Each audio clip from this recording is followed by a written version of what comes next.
మీరు చెప్పిన మాట వెంకటేశ్వర గారు సరే, ఆయన మామూలుగా రాజకీయ పార్టీగా తెలుగుదేశానికి ఒక ఎత్తుగడ ఉంటుంది, ఒక వ్యూహం ఉంటుంది. ఇవాళదే అది 40 ఏళ్ళ క్రితం పార్టీ. వాళ్ళు ఇలాగే ఫీలర్స్ జనంలోకి పంపిస్తారు, ఫీడ్బ్యాక్ తీసుకుంటారు. మొట్టికాయలు తగులుతున్నాయంటే వెంబడే ఏదో ఆయింట్మెంట్ రాసుకుంటారు. దానికి జనం అలా అర్థం చేసుకున్నారు. మా ఉద్దేశం అది కాదని రేపు పొద్దున వస్తారు తెలుగుదేశం వాళ్ళు. సో ఈ క్రమంలో కానీ మరీ అంత దారుణంగా 15 ఏంటండి? ఏమన్నా లాజిక్ ఉండాలి కదా.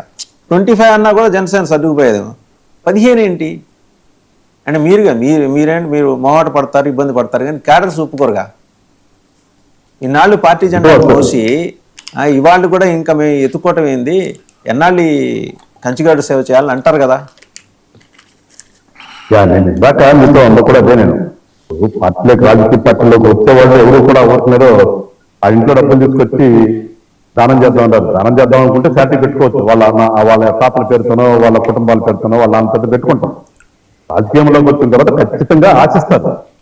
ఆశించకుండా ఎలా ఉంటారు? ఆశించకూడదని అసలు ఎవరంటారు? ఆశించారు కదా. ఈ పార్టీ పెట్టిన నాయకులేం ఆశించకుండా ఉండరు కదా. అలాంటప్పుడు కింద కూడా ఆశిస్తారు. ఆశించిన విధంగానే వెళ్తాం. నేను అందుకే ఇందా చెప్పింది అని చెప్పేసి ఇప్పుడు ఆ 15, 20 అనేది మీరు అన్నట్టుగా ఫీలర్సే కదండి. అవి వాస్తవాలు కాదు. ఎవరు కూడా ఏ పార్టీ నాయకుల నోటి నుంచి వచ్చిన మాటలు కాదు. అది సరే ఏ పేపర్లో రాస్తున్న ఆ పేపర్లోనో టీవీలోనో ఇచ్చినంత మాత్రం దానికేదో మేము కాదండి. మాట్లాడారు మీ వాళ్ళ party parliamentary, I think Saptagiri Prasad గారికి ఎక్కువ పార్టీ పార్లమెంటరీ పార్టీ సమావేశాల్లో నాయకులతో మాట్లాడినప్పుడు అలా అన్నారు. ఆయన అదాటని అన్నారు. ఆయన అనే ఉద్దేశం కూడా ఏంటి, జనంలోకి వెళ్ళాలి, ఫీడ్బ్యాక్ తీసుకోండి అనేది. అది చెప్పరు, స్లోగన్కి ఉంటుందండి తాత్పర్యం. చెప్పేప్పుడు కొన్ని అది లుప్తంగా ఉంటాయన్నమాట, అర్థం చేసుకోవాలి. ఎందుకంటే వాళ్ళ పార్లమెంటరీ మీటింగ్ లో చెప్పుకోనివ్వండి, లేదంటే వాళ్ళకి చెవుల్లో చెప్పుకోనివ్వండి, ఏం చెప్తారో అది వాళ్ళ ఇష్టం. అది వాళ్ళ పార్టీ వాళ్ళకి ఇష్టం. కానీ అది బయటకు వచ్చినప్పుడే దాని గురించి మనం మాట్లాడాలి. సో ఇవాళ వాళ్ళు ఎన్ని చెప్పుకున్నా ఏం చేసినా కానీ మాకంటూ వాళ్ళకి ఎట్లా అనుకుంటున్నారో మాకంటూ కూడా ఒక ఆలోచన ఉంటుంది కదా. మా ఆలోచన లేకుండా మేము ఉన్నాం కదా. కూటమిలో ఉన్నప్పుడు కూటమి ధర్మమే, మా ఆలోచన ఆలోచనే. ఎందుకంటే వాళ్ళకి పెద్ద పార్టీ కాబట్టి వాళ్ళు కూడా ఆలోచించవచ్చు. కానీ మేము పెరగాలి అనుకుంటున్నాము, మా బలం కూడా ఉందనుకున్నప్పుడు మా ఆలోచన మాకుంటుంది. వాళ్ళన్నంత మాత్రం దానికేం మేము పోము, లేదంటే మేమేదో అడగంగానే ఓకే అని చెప్పేసి వాళ్ళు అంటారని అనుకోం కదా. ఇక్కడ 3 పార్టీలు ఉన్నప్పుడు ఖచ్చితంగా ఒక ఆలోచనతో వెళ్తాం. దాంట్లో ఎలాంటి సందేహం లేదు అని చెప్పేసి మేమేదో ఇదైపోతాం అనుకునేది కూడా కాదు. అంటే మధుసూదన్ రెడ్డి గారికి మా మీద ప్రేమ ఉన్నందుకు ఓకే, ఖచ్చితంగా ఆయన కూడా ధన్యవాదాలు చెప్తున్నాను. కానీ ఇక్కడ రాజకీయంలో 3 పార్టీలు భాగస్వామ్యంతో ఉన్నప్పుడు ఖచ్చితంగా దానికి అనుగుణంగా వెళ్ళవలసిన ఆవశ్యకత ఉండాలి. మనం కలిసి ఉండాలి, ఈ రాష్ట్ర ప్రయోజనాలను కాపాడుకుందాం అనుకున్నప్పుడు ఖచ్చితంగా ఉంటాయి కొన్ని. మేము అదే చెప్తుంది. ఇప్పుడు మేము రాష్ట్రం కోసం ఆగామా, మా కోసం ఆగామా, దేనికోసం అనేది ప్రజలు అర్థం చేస్తున్నారు. ఈ రాష్ట్రంలో ప్రజలందరూ తెలుసు జనసేన పార్టీ 24 ఎలక్షన్స్ లో ఎందుకు ఆ రకంగా డెసిషన్ తీసుకుంది, ఎందుకు ఎట్లా వచ్చింది, ఏం చేసింది, ఎలక్షన్ అప్పుడు ఎట్లా నిలబడ్డాను అనేది రాష్ట్ర ప్రజలకు తెలుసు ఎందుకనేది. ఇవాళ మేము కూడా ఈ లోకల్ బాడీ ఎలక్షన్ మా ఆలోచన మాకుంటుంది. మా ఆలోచనకు అనుగుణంగానే ఖచ్చితంగా వెళ్తాం తప్పితే ఏదో వాళ్ళు అన్నారు వీళ్ళు అన్నారు, లేదంటే వాళ్ళు ఒక స్ట్రాటజీ ఉంది వాళ్ళ కోసం ఒప్పుకుంటాము అనేది కాదు. ఇక్కడ ఒప్పుకోవాల్సిందే ఒప్పుకుంటామేమో, ఒప్పుకోని చోట మేము ఖచ్చితంగా అడ్డం తిరుగుతామేమో, రేపు ఏమైనా జరగచ్చు కదా. అందుకని చెప్పేసి ఇక్కడ ఖచ్చితంగా మా ఆలోచన మాకుంటది. మళ్ళా చెప్తున్నా, మా ఆలోచన మాకుంటది. నిన్న మా ఇద్దరు నాయకులు కూడా ఏదైతే మనోహర్ గారు మాట్లాడినా, దుర్గేష్ గారు మాట్లాడినా దాంట్లో మాకు అర్థం అవ్వాల్సింది మాకు అర్థమైంది, మా పార్టీ శ్రేణులకు అర్థం అవ్వాల్సింది మా పార్టీ శ్రేణులకు అర్థమైంది. ఆ విధంగా మేము ముందుకెళ్తాం ఖచ్చితంగా. అంతేగాని దాంట్లో ఎలాంటి కన్ఫ్యూజన్ లేదు, కన్ఫ్యూజన్ ఉండదు. ఖచ్చితంగా మేము క్లారిటీగానే ముందుకెళ్తాము. మళ్ళా చెప్తున్నాం, కూటమి ధర్మం అంటే రాష్ట్ర ప్రయోజనాలే మా పార్టీ ఎదుగుదల, మా పార్టీ ఎదుగుదల. ఈ 3 సిద్ధాంతాలు కూడా మాలో ఉన్నాయి. మనోహర్ గారు 2 సందర్భాల్లో మాట్లాడినవి కూడా ఒకసారి చూద్దామండి, చూసి పురుషోత్తమ్ రెడ్డి గారి 2024లో జరిగిన ఎన్నికలు మాత్రం ఓటు చీలనివ్వం అనే మాట ఆయన ఇచ్చినందుకు దాన్ని గౌరవించుకుంటూ ఎక్కడ కూడా పొరపాటు లేకుండా ఆయన నిలబడ్డారు. సో కూటమిలో మేము 4 అడుగులు వెనకేసినా కూడా అది కూటమిని బలపరచడానికి ఎన్డీఏ భాగస్వాములుగా మేము ఒక బాధ్యతతోటి ముందుకెళ్ళాం తప్ప అది ఈ రోజున కూడా స్థానిక సంస్థల్లో అదే రీతిలో ముందుకెళ్తున్నాం అనుకోవడం అది పొరపాటు. కొంతమంది అడుగుతారు, మనం ఎక్కడి నుంచి పోటీ చేయబోతున్నాం, స్థానిక సంస్థలు రాబోతున్నాయి, ఎన్ని సీట్లు ఇస్తారు, మనకి ఎన్ని సీట్లు ఇస్తారనేది కాదు కదా మన నాయకత్వం ఎక్కడ బలంగా ఉంది. ఎన్ని సీట్లు ఇస్తారనేది కాదు కదా మన నాయకత్వం ఎక్కడ బలంగా ఉంది. మన నాయకత్వం ఎక్కడ గెలవగలుగుతుంది. జనసేనలో అందరికన్నా కూడా ఎక్కువ క్లారిటీ ఉంది నారాయణ మనోహర్ గారికి. ఎందుకంటే PSC chairman, political affairs committee chairman కాబట్టి that vast knowledge and rich political background. He can assess, educate and evaluate. So ఆయన చాలా ప్రాక్టికల్ మనిషి. అందుకని చెప్పారు మన బలం ఉన్న చోటే మనం వెళ్ళి రంగంలోకి దిగాలని చెప్పేసి. బహుశా అదే రూల్ ఇప్పుడు స్థానిక సంస్థలకి వర్తిస్తుందా? జనసేన శ్రేణుల లీడర్ల ఆకాంక్షలకి వాళ్ళ ఆశలకి అనుగుణంగా నడుస్తుందా? రెండు అంశాలు కనిపిస్తాయి మనోహర్ గారిలో. ఒకటి, కార్యకర్తల మనోభావాలను ప్రదర్శిస్తున్నారు, ఎక్కువ చోట పోటీ చేయాలని. జరగబోయే పరిణామాన్ని ముందే ఇతో బదులు చేస్తున్నాడు. రెండు కనిపిస్తాయి ఇందులో. ఫస్ట్ పాయింట్ ఏమో మనం తీసుకునేది మనం అనేది ఫస్ట్ కార్యకర్తల కోసం అన్నమాట. అల్టిమేట్ గా జరగబోయేది ఏంటంటే అడ్జస్ట్ కాక తప్పదు ఎక్కడో ఒక చోట అనేది కూడా దానికి సూత్రం ఏంటంటే పోటీ ఎక్కడ, ఇవన్నీ మాట్లాడుతున్నారు. నాకు రెండు అంశాలు చూడండి ఇక్కడ. జగన్మోహన్ రెడ్డి గారు ఎలక్షన్ సంబంధించి వాళ్ళ పార్టీ నాయకులు చెప్పిన మాట ఏంటి? ఒక్క చోట ఇనానమస్ అయినా దానికి ఆ నియోజకవర్గ సమన్వయకర్తే బాధ్యుడు, నేనే డైరెక్ట్ గా మానిటరింగ్ చేస్తాను అని చెప్పారు. ఇంకా అంతర్గతంగా జరిగిన మీటింగ్ లో ఒక నాయకుడు నాకు చెప్పిన మాట మీకు చెప్పాలి. కొంత గతంలో మనం ఇనానమస్ చేసాం, అధికారం ఇవన్నీ ఉన్నాయి కదా, ఇప్పుడు వాళ్ళు అదే ప్రయత్నం చేస్తారు, కొంత చూసి కొంచెం జాగ్రత్తగా ఉన్నామనే. అంటే ఎవరికన్నా కష్టం ఉన్నా, ఎవరికన్నా కొంచెం ఇబ్బంది ఉంటాయి ముందే చెప్పేసినారంటే మీరు రెస్ట్ తీసుకొని నేను ఏదో ఇన్ఛార్జి పెట్టుకుంటాను అన్నాడు. అంటే పాయింట్ ఏంటి? ఈ విషయం ఆయన ఏం కోరుకుంటున్నాడంటే ప్రతి చోట ఎలక్షన్ జరిగి తీరాలి, ఒక్క చోట ఇనానమస్ జరగడానికి వీల్లేదు. దానికి ఏమి ఇప్పుడు 175 నియోజకవర్గాల సమన్వయకర్తలు వైసీపీ వాళ్ళు ఏమనుకుంటున్నారు? మేమే నెక్స్ట్ ఎమ్మెల్యే క్యాండిడేట్లు అనుకుంటున్నారు. అది కాదని చెప్పాడు ఆయన. ఒక్క చోట ఇనానమస్ వీడియో బాధ్యులు అని చెప్తున్నాడు. అంటే పాయింట్ ఏంటంటే ఆయన ఇనానమస్ ఎందుకు కావాలి, మిత్రపక్షాల్లో జరగబోయే కథంగా నేను ముందే గుర్తించాడు. ఆయనకి ఎలక్షన్ జరగడం ఇంపార్టెంట్. ఎవరు గెలుస్తారని ప్రజలు నిర్ణయిస్తారు. ఎందుకు ఎలక్షన్ జరగాలి? ఇక్కడ మిత్రపక్షాల మధ్య అనివార్యంగా తేడాలు వస్తాయి. అది నేనేది తప్పను, మూడు పార్టీలు ఎవరు తప్పు. ఎందుకంటే నేను ముందు చెప్పాను, తిరుపతిలో 50 డివిజన్లో పోటీ చేసే కెపాసిటీ తెలుగుదేశం ఉంది. పురుషోత్తం రెడ్డి గారు, ప్రశ్న, మీరు ఇంకా బీజేపీని కన్సిడర్ చేస్తున్నారా ఈ రాష్ట్రంలో? వాళ్ళు ఇంతవరకు జనసేన మాట్లాడింది ఎక్కడో చోట, కనీసం వాళ్ళు చాలా ఫెరోషియస్ అగ్రెసివ్ గా, వాళ్ళు ఇంతవరకు నోరు ఇప్పలా. అంటే మాదొక పార్టీ ఉంది, దానికి ఒక నాయకత్వం ఉంది, మాట్లాడాలి అనే స్పృహ కూడా లేకుండా వాళ్ళు వ్యవహరిస్తున్నారని పార్టీ క్యాడర్స్ బాధపడుతున్నాయి. నేనేమనుకుంటున్నానంటే బీజేపీ చాలా కంఫర్ట్ పొజిషన్ లో అందరు వాళ్ళు జనసేన లాగా డిమాండ్ చేయాల్సిన అవసరం ఉంది. మాకు ఇన్ని డిమాండ్ ఇస్తారు, 2 రాజ్యసభ సీట్లు ఎట్లా వచ్చాయి? జనసేన కన్నా చిన్న పార్టీ బీజేపీ, వాళ్ళకన్నా వీళ్ళకన్నా ముందు 2 రాజ్యసభ సీట్లు వాళ్ళకి వచ్చినాయి, వీళ్ళ తర్వాత ఒకటి వచ్చింది. బీజేపీకి అంత అన్కంఫర్టబుల్ లేదు. వాళ్ళ ప్రాక్టికల్ కెపాసిటీ ఏంటో తెలుసు, వాళ్ళు చెప్తే ఇద్దరు వింటారని కూడా తెలుసు.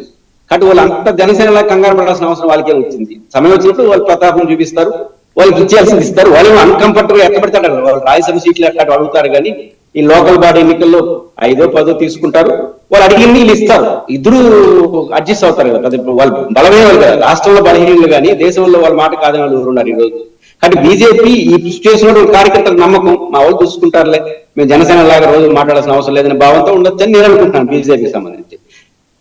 రెండో అంశం, జరగబోయే ఎన్నికల్లో ఖచ్చితంగా మిత్రపక్షాల మధ్య ఆ సమస్య వస్తుంది. అది ప్రాక్టికల్. ఎందుకంటే పోటీ చేసే చోట తెలుగుదేశం అన్ని మేం చేయాలని అనుకుంటారు, జనసేన ఎక్కువ చేయాలని కోరుకుంటుంది. ఈ కోరికలో సంక్లిష్టత వస్తుంది. దీన్ని జగన్ గారు అడ్రస్ చేస్తున్నాడు. అదేంటంటే ఎలక్షన్ అన్ని చోట్ల జరిగితే రాని జనసేన వాళ్ళు ఏం చేయాలి? ఆడ వీళ్ళ కోసం వదులుకున్న తెలుగుదేశం వాళ్ళు ఎవరో ఉంటారు కదా. అందరూ మా ప్రసాద్ గారి లాగా సర్వం చంద్రబాబు నాయుడు అనుకోరు కదా, సాధారణ కార్యకర్తలు ఉండేవాళ్ళు ఉంటారు. వాళ్ళని జగన్ గారు అడ్రస్ చేస్తున్నాడు. వాళ్ళందరూ వర్కౌట్ కావాలంటే అన్ని చోట్ల ఎలక్షన్ జరగాలి, గెలవడం తర్వాత సంగతి. కాబట్టి జగన్మోహన్ రెడ్డి గారు చాలా స్పష్టంగా, నాకు కష్టమైతే ముందే చెప్పండి, నేను ఏరే ఉండి పెట్టుకుంటా అని చెప్పాడు. కాబట్టి జగన్ గారు చాలా ప్రాక్టికల్ గా ఉన్నాడు. అన్నింటిలో ఎలక్షన్ జరుగుతాయి, ఏం జరుగుతుందనేది ఇంకా ప్రజలు డిసైడ్ చేస్తారు. రైట్, అది కాదు, మీరు మంచి మాట చెప్పారు కానీ నాకైతే ర్యాగింగ్ చేస్తున్నారేమో అనిపిస్తుంది సత్యగిరి ప్రసాద్ గారిని. ఆయన ఎన్నాడు నాకు తెలిసి 10 ఏళ్లుగా ఆయన సాగరాజుగా మిగిలిపోయాడు. అది నిజమే. ఆయన కాన్స్టిట్యున్సీలో అండ్ ఆయన చాలా నిబద్ధత గల కార్యకర్త, నాయకుడు. ఆయన పాపం అంటే ఆశించారు కానీ కావాల్సినోడే. మరి voice of the voice less, ఇక్కడ కూడా వాయిస్ లెస్ గానే కూర్చున్నారు ఆయన. సరే సార్ సప్తగిరి ప్రసాద్ గారు, మీరు ఇందాక అన్నారు 175 ఎవరు జగన్మోహన్ రెడ్డి గారు తొడగొట్టం, సింహం సింగిల్ గా రాదు, ఇలాంటి బోర్డు అని ఉంటాయి వీళ్ళకి ట్యాగ్ లైన్స్, వీళ్ళు సోషల్ మీడియాలోకి వెళ్తే. అయితే 2019కి ముందు మీ గౌరవ నాయకులు ఇప్పుడు మంత్రి లోకేష్ గారు మాట్లాడింది కూడా ఒకసారి చూద్దాం. 175 సీట్లు తెలుగుదేశం పార్టీ అదేవిధంగా మిత్రపక్షం కలిసి గెలవాలన్న గురి మా నాయకుడు మా ముఖ్యమంత్రి చంద్రబాబు నాయుడు గారు మాకు ఇష్టం జరిగింది. దాంట్లో పరంగా 42,270 బూత్లో ఎక్కడైతే మా నాయకత్వం ఉందో దాన్ని ఇంకా బలోపేతం చేసి ముందరికెళ్లాల్సిన కార్యాచరణ మొన్న వర్క్ షాప్ లో పెట్టుకున్నాం. ఇంటింటి తెలుగుదేశంలో 175 సీట్లు తెలుగుదేశం పార్టీ విధంగా జగన్మోహన్ రెడ్డి గారు మీరు కూడా 175 రెడీ అయిపోయారుగా, మరి పాప జనసేన ఏం చేస్తారు, బీజేపీని ఏం చేస్తారు సార్ ఈసారి అన్ని మీరే తీసుకుంటే? ఇప్పుడు మన రాష్ట్రంలో 175 స్థానాల్లో ఏ నాయకుడైనా 175 గెలవాలి అనే టార్గెట్ పెట్టుకుని పనిచేయడం తప్పులేదు. నేను జగన్మోహన్ రెడ్డి గారి యొక్క మాటల్ని తప్పు పట్టడంలా, 175 గెలుస్తామన్న స్టేట్మెంట్ ని నేను తప్పు అని చెప్పను. జగన్మోహన్ రెడ్డి అప్పుడు ఆయన కూడా ఏదో అనుకున్నాడు 175 గెలుద్దామని, తప్పే ఉంది, ఆయన అనుకోవడం తప్పలేదుగా. తప్పలేదు, అదే చెప్తున్నాను నేను, ఆయన స్టేట్మెంట్ ని తప్పు పట్టడం లేదు అంటున్నాను నేను. ఏ నాయకుడు కూడా మొత్తం గెలవాలని కోరుకుంటాడు. నేను కూడా 170 ఏ సీట్ ఓడిపోతానని చెప్తాను చెప్పండి, ముందుగా అసెస్ చేయగలమా? ఈ సీట్ ఓడిపోతున్నా, ఈ సీట్ ఓడిపోతున్నా, అన్ని గెలవడానికి ట్రై చేస్తాను. కాకుంటే గెలిచిపోయినా మేము మీరు లేదు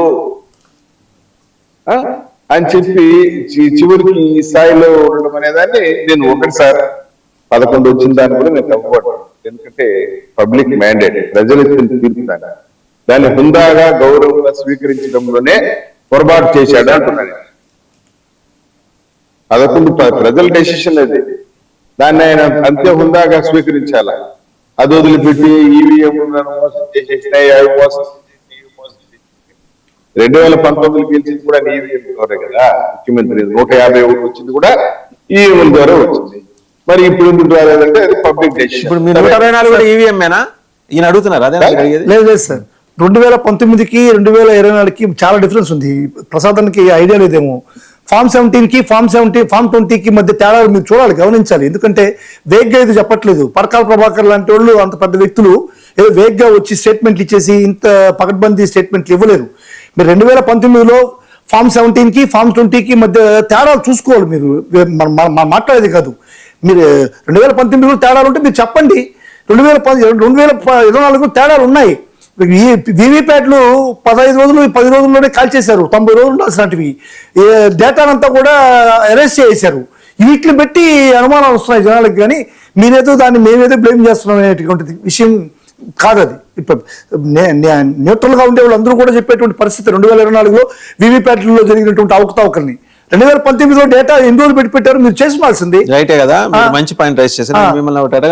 మిమ్మల్ని మీ క్వార్టరీని అడుగుతాను, మీ ద్వారా ఏం చేశారండి మరి? మీరు ఎందుకు కంటెస్ట్ చేయలేదు? హైకోర్టుకి ఎందుకు వెళ్ళారు? ఒక్క నియోజకవర్గానికి వెళ్ళారు, 3 నియోజకవర్గాలకు వెళ్ళారు. అవును సార్. ఇప్పుడు ఇదే నాయకత్వం 175 ఉన్నప్పుడు, ఒక్క నిమిషం, 175 నియోజకవర్గాలు మీ నాయకత్వం ఉన్నప్పుడు 175 నియోజకవర్గాల్లో మీకు అనుమానం ఉన్న 100, 120 నియోజకవర్గాలు వెళ్ళాలి కదా.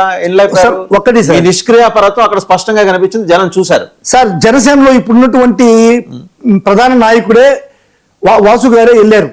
ఇది హైకోర్టుకి పోతే కోర్టు ప్రమిసెస్ లో లేదు. ఇది ఎలక్షన్ కమిషన్ ఇండివిజువల్ బాడీ. మీరు అక్కడనే పోయి ఎలక్షన్ కమిషన్ కే మీరు ఇవ్వండి, అర్జీ ఇవ్వండి చెప్పని పరిస్థితి. ఒకళ్ళిద్దరు వెళ్ళటం కాదు, ఒక మాస్ వెళ్ళుంటే సార్ ఎవరు ఎంతమంది పోయిన పరిస్థితి అదే కదా. ఎంతమంది పోయిన పరిస్థితి కాల్చేసిన తర్వాత మనం ఓడిపోయాము, 5 ఏళ్ల పాటు అలా ఇంట్లో కూర్చున్నాం తాడేపల్లి అని వదిలేస్తారా? కాదు సార్. ఇప్పుడు ఒకరు పోయినా సరే, 100 పోయినా డెసిషన్ ఒకటే, కోర్టు డెసిషన్ ఒకటే, వ్యవస్థలో జరిగేటువంటి డెసిషన్ అదే. జనంలోకి విషయం తెలుస్తుంది సార్. ఇప్పుడు జనాల్లో ఎవ్రీథింగ్ అన్ని బాగా తెలుస్తారు.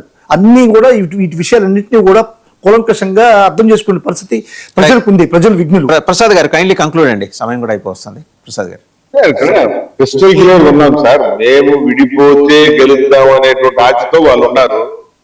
అటువంటి ఆశలు ఏదైనా ఉంటే సమాధి చేసుకోమనండి. చిన్న ఇప్పుడు లోకేష్ బాబు గారు మేడే స్టేట్మెంట్ ఈ విధంగా ఉండొచ్చు అనేసి, దిస్ ఇస్ నాట్ ఫైనల్ కాదు కదా. రేపు పొద్దున ఎంత 25-35% వెళ్ళొచ్చా సార్ జనసేన? ఏమైనా అవకాశం? 25-30% ఇవ్వచ్చా జనసేనకి? 25 to 30% సీట్ల సంఖ్య. సత్యగిరి ప్రసాద్ గారు, సిగ్నల్ ఫ్రీజ్ అయిందా, మీరు ఫ్రీజ్ అయ్యారా? హలో సార్, వినిపిస్తుంది నా వాయిస్?